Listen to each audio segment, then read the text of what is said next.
بسم اللہ الرحمن الرحیم۔ السلام علیکم۔ میرا نام محمد ثاقب ہے۔ آج کا جو میرا ٹاپک ہے وہ ہے causes of decline of Mughal empire. ناظرین محترم، عظیم مغلیہ سلطنت جو شاہجہاں اور اس کے بیٹے کی حکمرانی کے دوران اپنے عروج کو پہنچی تھی، اورنگزیب کی حکمرانی کے بعد زوال پذیر ہو گئی۔ در حقیقت اس کے زوال کا آغاز اورنگزیب کے آخری ایام میں ہوا۔ سن 1707 میں عظیم شہنشاہ اورنگزیب عالمگیر کی وفات کے بعد مسلمانوں کی سلطنت تیزی سے کمزور ہونا شروع ہو گئی۔ سلطنت کے زوال کی وجوہات کو عام طور پر اورنگزیب عالمگیر کے جانشینوں کی کمزوری سمجھا جاتا ہے، لیکن وقتاً فوقتاً اس کے احساس محرومی کو ختم کرنا مسلمانوں کے درمیان یکجہتی مسلمانوں کے زوال کی ایک بنیادی وجہ تھی۔ مغلیہ سلطنت کے زوال کی چند وجوہات، جس میں سب سے پہلے weak successor of Aurangzeb policies, no definite law of succession, poor economy, foreign invasions, rise of new powers, demoralisation of army, coming of the Europeans. Weak successor of Aurangzeb, سب سے پہلے جو وجہ تھی وہ تھی اورنگزیب کی کمزور جانشین۔ اورنگزیب کے جانشین بالکل نااہل، بیکار اور ناکارہ تھے۔ انہوں نے جانشینی کے کسی قانون پر عمل نہیں کیا۔ اس کے نتیجے میں جب بھی کوئی حاکم فوت ہوتا، تخت کے لیے بھائیوں کے درمیان جانشینی کی جنگ شروع ہو جاتی، جس نے مغلیہ سلطنت کو خاص طور پر اورنگزیب کے بعد کمزور کر دیا۔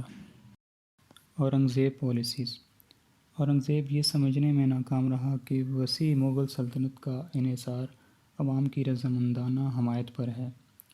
انہوں نے راجپوت کی حمایت کو کھو دیا، جس نے سلطنت کی مضبوطی میں اہم کردار ادا کیا۔ انہوں نے حمایتی ستون کے طور پر کام کیا تھا، لیکن اورنگزیب کی پالیسی نے انہیں تلخ دشمنوں کی طرف موڑ دیا۔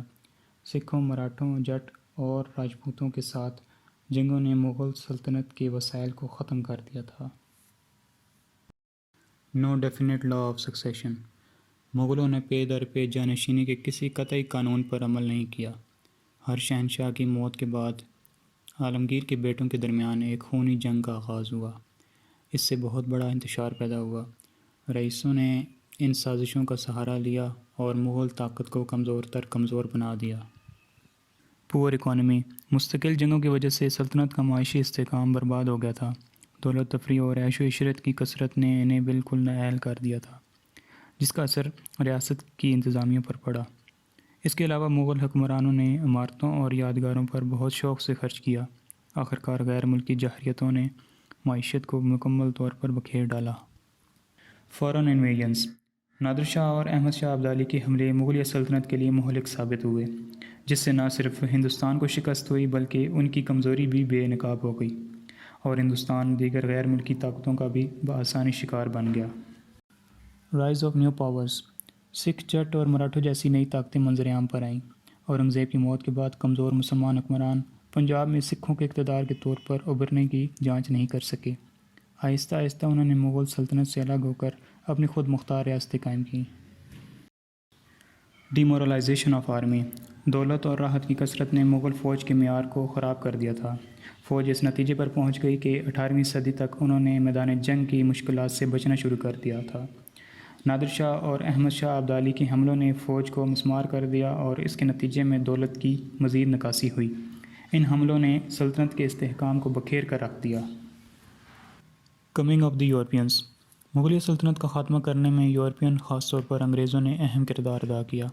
انہوں نے پہلے ہندوستان کے ساتھ تجارت کے لیے ایک منصوبہ بنایا، لیکن آہستہ آہستہ ہندوستانی سیاست میں مداخلت شروع کر دی، اور آہستہ آہستہ ہندوستان میں ایک برطانوی سلطنت قائم کی جو 200 سال تک جاری رہی۔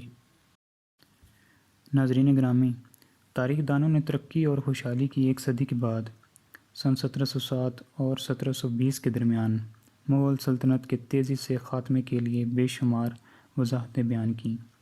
مالی معاملات میں اس تخت نے اپنے چیف افسران، امراء اور ان کے سفیروں کو ادائیگی کے لیے درکار آمدن بھی کھو دی۔ شہنشاہ نے اختیار ختم کر دیا تھا، چونکہ بڑے پیمانے پر بکھرے ہوئے سامراجی افسران نے مرکزی حکام سے اعتماد کھو دیا۔ جارحانہ مراٹھوں کے خلاف طویل اور بیکار جنگوں میں ڈوبی شاہی فوج اپنی لڑائی کا جذبہ کھو بیٹھی، جس سے مغلیہ سلطنت کمزور تر کمزور ہو گئی۔ ناظرین محترم، یہ تھا آج کا میرا ٹاپک۔ اجازت دیجیے، اللہ حافظ۔